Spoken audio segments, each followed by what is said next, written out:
First ever factory outlet Mukunda jewellery KPHP Kothapet Khammam Somajiguda Hanamkonda. నమస్తే, మీరు చూస్తున్న సుమన్ టీవీ. నేను మీ కీర్తి. ద్వాదశ రాశులకి ఏప్రిల్ 16 నుంచి 30 తారీఖు వరకు ఎలా ఉండబోతోంది తెలియజేయడానికి మనతో పాటు ప్రముఖ ఆస్ట్రాలజర్ బ్రహ్మశ్రీ నందిపట్ల శ్రీహరి శర్మ గురుగారు ఉన్నారు. నమస్తే గురుగారు. వాగర్థ విభ సంపృక్తౌ వాగర్థ ప్రతిపత్తయే జగతః పితరౌ వందే పార్వతీ పరమేశ్వరౌ ఆదిత్యాయ చ సోమాయ మంగళాయ బుధాయ చ గురు శుక్ర శనిభ్యశ్చ రాహవే కేతవే నమః. శృంగేరి జగద్గురు పీఠాధిపతులకి కంచి పీఠాధిపతులకి నమస్కారములు తెలియజేసుకుంటూ కార్యక్రమాన్ని ప్రారంభిద్దాం. ఏప్రిల్ నెలలో 16వ తారీఖు నుంచి 30వ తారీఖు వరకు ద్వాదశ రాశులలో జన్మించినటువంటి వారికి ఏ విధంగా ఉండబోతుందో తెలుసుకునే ప్రయత్నం చేద్దాం. ముందుగా గమనించాల్సినటువంటిది, వీక్షించేటువంటి సుమన్ టీవీ ప్రేక్షకులు గమనించాల్సినటువంటి అంశం ఏంటంటే, చాలామంది కామెంట్స్ రూపంలో తెలియజేస్తున్నారు, చెప్పినవి కొన్ని జరుగుతున్నాయి, కొన్ని జరగట్లేవు, కారణం ఏంటి అని చెప్పి. ప్రధానంగా శాస్త్రాన్ని అనుసరించి ఎప్పుడైనా మనం వెళ్ళాలి కాబట్టి రాశి మరియు లగ్నము రెండూ ప్రధానమే. కాబట్టి ఇక్కడ ఈ యొక్క సందేహాలకన్నిటికీ కూడాను నివృత్తి చేస్తూ ఇప్పుడు క్లియర్ కట్గా ఇంకా లోతైనటువంటి విషయ పరిజ్ఞానాన్ని ప్రేక్షకులకు అందించాలనేటువంటి ఒక సదుద్దేశంతో మనం ముందుకు వెళదాం. ముఖ్యంగా అందరికీ కూడా గుర్తుపెట్టుకోండి, జన్మ లగ్నం అని ఉంటుంది, జన్మ నక్షత్రాన్ని బట్టి రాశి ఉంటుంది. కొంతమందికి date of birth, time, place తెలియవు. కాబట్టి పేరులో మొదటి అక్షరం ఏది ఉంటుందో దానిని బేస్ చేసుకొని ఆ రాశిని మనం చూసుకోవాలి. అయితే నామ నక్షత్రంలో కూడా చాలామంది పొరపాటు పడుతున్నారు.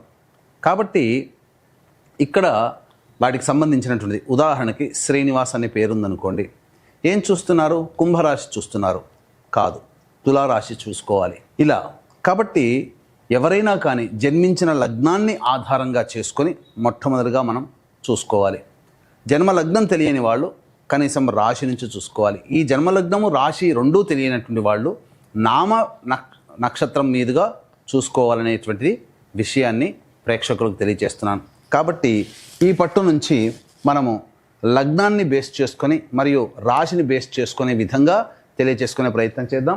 ముఖ్యంగా కొంతమందికి, ఉదాహరణకి ఇప్పుడు మనం మేష నుంచి మొదలు పెడుతున్నాం కాబట్టి మేషలగ్నము, ఈ మేషలగ్నము ఒక వ్యక్తికి ఉంటుందనుకుందాం. అదే మేషలగ్నంలో జన్మించినటువంటి వ్యక్తికి కన్యా రాశి, మరి ఏ రాశి ఫలాలు చూసుకోవాలి అనేటువంటి సందేహం కూడా కలుగుతుంది.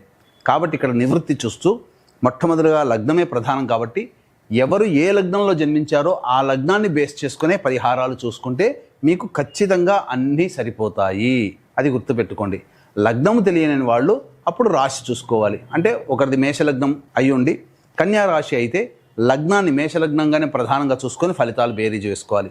లేదు కన్యా రాశి అనుకున్నప్పుడు లగ్నం తెలియనప్పుడు కన్యా రాశి నుంచి చూసుకుంటే 40% వరకు మ్యాచ్ అవుతాయి. లగ్నం నుంచి చూసుకుంటే 60 to 70% వరకు మనం చెప్పేటువంటి విషయాలు మ్యాచ్ అవుతాయనేటువంటి విషయాన్ని గమనించుకోగల ప్రార్థన. ఇక వివరాల్లోకి వెళ్ళినట్లయితే, ప్రధానంగా ఈ యొక్క 12 రాశుల్లో జన్మించినటువంటి వారికి ఏ విధంగా ఉండబోతుందో తెలుసుకునే ముందు గ్రహ సంచారం తెలుసుకుందాం. మేషంలో రవి మరియు వృషభంలో గురువు, కర్కాటకంలో కుజువు, కన్యలో కేతువు, అలాగే మీనంలో బుధ, శుక్ర, శని, రాహు గ్రహాలు. కాబట్టి చాతుర్గ్రహ కూటమి 30వ తారీఖు వరకు కూడా ఉండబోతుంది అనే విషయాన్ని గుర్తుపెట్టుకోవాలి. April 16th to 30th Makar రాశి వారికి ఎలా ఉంటుంది గురుగారు? ద్వాదశ రాశులు లేదా ద్వాదశ లగ్నాలలో భాగంగా ఏప్రిల్ 16వ తారీఖు నుంచి 30వ తారీఖు వరకు మకర రాశి లేదా మకర లగ్నంలో జన్మించినటువంటి వారికి ఏ విధంగా ఉండబోతుందో తెలుసుకునే ప్రయత్నం చేద్దాం. ముఖ్యంగా ఈ మకర లగ్నం లేదా మకర రాశిలో జన్మించినటువంటి వారికి ఏలినాటి శని దోష ప్రభావం తొలగిపోయింది, అదొకటి. అలాగే గురుబలం అధికంగా ఉంది మరియు సంపూర్ణంగా యోగకారకుడు లగ్నాన్ని లేదా రాశిని వీక్షిస్తున్నాడు. ఈ కారణం చేత అద్భుతమైనటువంటి యోగ కాలం. చేస్తున్నటువంటి ఉద్యోగంలో కాస్త శ్రమ అధికంగా ఉంటుంది, ఉద్యోగంలో కానీ, వ్యాపారంలో కానీ, కుల వృత్తిలో కానీ, ఏ వ్యాపారమైనా ఏదైనా శ్రమ అధికంగా ఉంటుంది. కానీ ఖచ్చితంగా భవిష్యత్తులో మంచి ఫలితాన్ని పొందుతారు. అంటే శ్రమ అధికంగా ఉంటుందనంటే మంచి ఆర్డర్లు రావడము, లేకపోతే మిమ్మల్ని మీరు ప్రూవ్ చేసుకోవడానికి మంచి అవకాశాలు రావడం జరుగుతాయి. తద్వారా ఏమవుతారు? మీరు బిజీ అవుతారు, మీకు శ్రమ అధికంగా వస్తుంది. తద్వారా మీకు అన్ని విధాలుగా మంచి జరగబోతుంది. ముఖ్యంగా గురువు సంపూర్ణంగా అనుకూలంగా ఉండటం కారణం చేత విద్యార్థులు ఉత్తమ శ్రేణిలో పాస్ అవుతారు. వారు కోరుకున్నటువంటి విద్యాలయాల్లో ప్రవేశం జరుగుతుంది. అన్ని విధాలుగా కాంపిటేటివ్ ఎగ్జామ్స్లో సంతోషకరమైనటువంటి ఉత్తీర్ణత శాతాన్ని పొందుతారని చెప్పవచ్చు. మరీ ముఖ్యంగా రాశికి మరియు మకర రాశికి మకర లగ్నానికి యోగకారక గ్రహం వీక్షణ సంపూర్ణంగా ఉండడం చేత అత్యుత్సాహముతో పనులన్నీ ముందుకు జరుగుతాయి. కానీ తుదకంటూ పోరాటం చేసే ప్రయత్నాన్ని మారకండి. ఎందుకనంటే అన్నీ బాగున్నాయి, కానీ యోగకారక గ్రహము బలహీనంగా ఉన్నటువంటి కారణం చేత ఏం జరగబోతుంది, ముఖ్యంగా మధ్యలోనే ఆ పనిని వదిలిపెట్టాల్సినటువంటి పరిస్థితి కానీ, లేదా ఆ చేస్తున్న పని ప్రారంభిస్తారు, లేదా ఏ పని మొదలుపెట్టినా మధ్యలో ఆ పని మీద ఆసక్తి తగ్గిపోతుంది. కాబట్టి ఆసక్తిని కోల్పోకుండా తుదకంటూ పోరాటం చేయండి. అద్భుతాలు మీరు ఈ యొక్క 15 రోజుల్లో సృష్టిస్తారని చెప్పవచ్చు. ముఖ్యంగా చిరకాల వాంఛగా ఇంటిని సొంతం చేసుకోవాలనుకునేటువంటి వాళ్ళు కొంత ఇక్కట్లు పాలవ్వక తప్పదు. లోన్లు అన్నీ అవుతున్నట్టుగానే అనిపిస్తాయి, లోన్లు శాంక్షన్ కాకపోవడం, వాహనాన్ని నడిపేటప్పుడు జాగ్రత్తలు పాటించాలి. అన్నిటికంటే ముఖ్యంగా ఆత్మవిశ్వాసమే మీ పెట్టుబడి, మీ ఆయుధం అనే విషయాన్ని గమనించుకోండి. ఇదొక్కటి చాలు, అంతా యోగదాయకంగా ఉంటుంది. గ్రహాలన్నీ కూడా అనుకూలంగా ఉండబోతున్నాయి. విదేశీ యానము, విదేశీ విద్యకు చేయాలనుకునే వాళ్ళు మాత్రం దేవతా అనుగ్రహాన్ని పొందే ప్రయత్నం చేయాలి. వివాహం కాని అబ్బాయిలకి అమ్మాయిలకి వివాహ సంబంధాలు కుదిరే అవకాశం ఉంటుంది. ప్రధానముగా సంతానము కోరేటువంటి వ్యక్తులు, సంతానము ఆల్రెడీ గర్భం దాల్చినటువంటి యువతులు 3వ వారములో జాగ్రత్తలు పాటించాలి. ఆఖరి వారంలో మంచి జరగబోతుంది. ఇది ఈ యొక్క మకర లగ్నము లేదా మకర రాశిలో జన్మించినటువంటి వాళ్ళు పాటించాల్సినటువంటి నియమాలు. ఈ యొక్క మకర లగ్నము మకర రాశి వారే కాకుండా 12 లగ్నాలు లేదా 12 రాశులలో జన్మించినటువంటి వారికి ఈ విశ్వావసునామ సంవత్సరం సంకల్పం నెరవేరాలి ఈ యొక్క సంవత్సరంలో. అలాగే ప్రతి నెల వాళ్ళకి గ్రహచారాలు, గ్రహగతులు మారుతూ ఉంటుంటాయి. ప్రతి నెల మారేటువంటి గ్రహాలు మీకు అనుకూలంగా ఉండాలి అనంటే మంచి మంచి కార్యక్రమాలు, దేవతా అనుగ్రహాన్ని పొందే ప్రయత్నం చేయాలి. విశ్వేశ్వరుని యొక్క ఆజ్ఞ మేర ఏప్రిల్ 18వ తారీఖు రోజున మీ సంకల్పం నెరవేరాలి.